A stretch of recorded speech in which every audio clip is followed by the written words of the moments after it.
Hi friends, కథా బృందానికి స్వాగతం అండి. ఈరోజు భగవంతుడికి భక్తుడికి ఉన్న నిజమైన భక్తి గురించి తెలిపే కథ గురించి తెలుసుకుందామండి. కథలోకి వెళ్ళే ముందు తప్పకుండా సబ్స్క్రైబ్ చేసుకోండి. ఒకసారి నారదుడు విష్ణుమూర్తి మాట్లాడుకుంటూ ఉంటారు. ఆ సమయంలో విష్ణుమూర్తికి అత్యంత ఇష్టమైన భక్తుడెవరు అన్న ప్రశ్న తలెత్తుతుంది. అప్పుడు విష్ణుమూర్తి ఈ విధంగా చెప్తాడు: గమలాపురం గ్రామంలో నివసించే రైతు రంగప్ప నా భక్తుల్లో అగ్రగణ్యుడు అని అంటాడు. నారదుడు అనుమానంగా చూస్తాడు. రంగప్ప పేరే అతను ఎప్పుడు వినలేదు. అందుకని అతను వెంటనే బయలుదేరి గమలాపురం వెళ్ళి రంగప్పని గమనించడం మొదలు పెడతాడు. రంగప్పకు 5 పిల్లలు. రంగప్ప భార్య రాధమ్మ. పిల్లల్ని పెంచడంతో పాటు ఆమె ఇంటి బాధ్యతల్ని, వాళ్లకున్న 10 పశువుల బాధ్యతల్ని చక్కగా నిర్వర్తిస్తూ ఉంటుంది. రంగప్ప ఉదయం అనగా పొలానికి వెళ్ళి సాయంత్రం చీకటి పడే వేళకు తిరిగి వస్తూ ఉండేవాడు. పొలం పనులు లేని రోజున అతనికి ఇంట్లోనే ఉండి చేయవలసిన పనులు, ఊళ్ళో చేయవలసిన పనులు చాలా ఉంటాయి. వీటన్నిటి మధ్య అతడు దేవుడిని రోజు ఓ 15-20 నిమిషాల పాటు తలుచుకుంటూ ఉంటాడు. రోజు స్నానం చేసిన తర్వాత ఇంట్లోని దేవుని గూడి ముందు నిలబడి రాముడి పటానికి, కృష్ణుడి పటానికి పూజ చేస్తూ ఉంటాడు.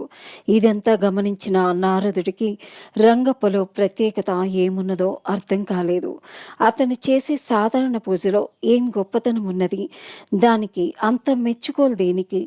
రంగప్పలో ప్రత్యేకత ఏమీ లేదు. నారదుడు వెనక్కిపోయి విష్ణువుకు అదే చెప్తాడు.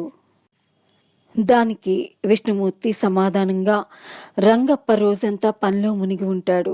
పైపెచ్చు జీవన నావను బాధ్యతతో నడుపుతూ సంసారపు ఆటుపోట్లన్నిటినీ చాలా భరిస్తూ ఉంటాడు. అయినా కూడా అతను తన పూజను ఏనాడు కూడా మరవడు.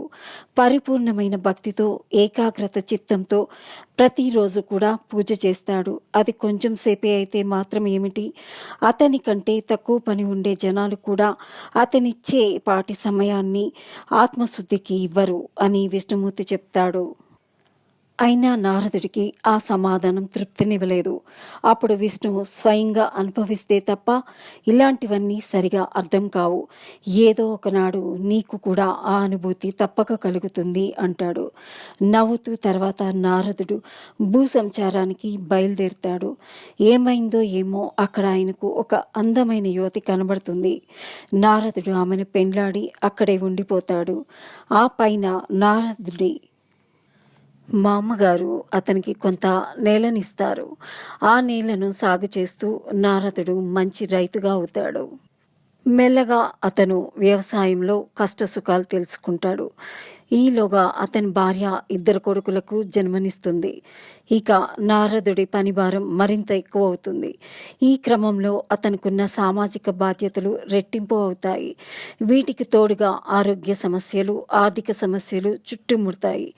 కాలం ఎటుపోతున్నది అనేది కూడా తెలియటం లేదు. ఒకరోజు నారదుడు, అతని భార్య సుధ, వాళ్ళు 2 కొడుకులు అందరూ వేరే ఊరి నుండి వెనక్కి తిరిగి వస్తూ ఉన్నారు. దారిలో అకస్మాత్తుగా విపరీతమైన వాన మొదలవుతుంది. వాళ్ళు తడిచి ఊరి చివరున్న వాగును చేరుకునేసరికి మామూలుగా నీళ్లంటూ ఉండని ఆ వాగు ఇప్పుడు మహా ఉధృతంగా ప్రవహిస్తూ ఉంటుంది. వాళ్ళు నలుగురు వాగు ఒడ్డున కొంచెం సేపు వేచి చూస్తారు. కానీ ప్రవాహం తగ్గేటట్లు లేదు. ఇంట్లో పరిస్థితి ఎలా ఉన్నదో ఏమో. కొన్ని గంటలు అలాగే వేచి చూసిన మీదట నారదుడు ఇక ఆగలేకపోతాడు. 2 కొడుకుల్ని భుజాలకెత్తుకుంటాడు నారదుడు. భార్య సుధను తన వెనకనే నడవమంటాడు. జాగ్రత్తగా వాగులోకి దిగి నడవటం మొదలు పెడతారు. ఇంకా వాగు నడుముకు చేరుకున్నారో లేదో కాళ్ళకి ఏదో చుట్టుకున్నట్లయి బోర్ల పడిపోతారు. నీళ్లల్లో పిల్లలిద్దరూ ఒక క్షణకాలంలో కనుమరుగవుతారు. నీళ్లల్లో పడి కొట్టుకుపోతారు. అదే సమయంలో పట్టు తప్పిన సుధ జారి నీళ్లల్లో పడిపోతుంది. నారదుడు అరుస్తూ చెయ్యి అందించేలోగా ఆమె కూడా ప్రవాహంలోకి కొట్టుకుపోతుంది. నారదుడు ఒక్కడే అతి కష్టం మీద ఒడ్డుకు చేరుకోగలుగుతాడు. దుఃఖంతో, నిస్పృహతో అతని గుండెలు అవిసిపోతాయి. అయ్యో భగవంతుడా, ఏమిటి విపరీతమని బిగ్గరగా ఏడుస్తాడు. ఆ క్షణాన విష్ణు ప్రత్యక్షమై నారదుడిని తట్టి లేపుతాడు.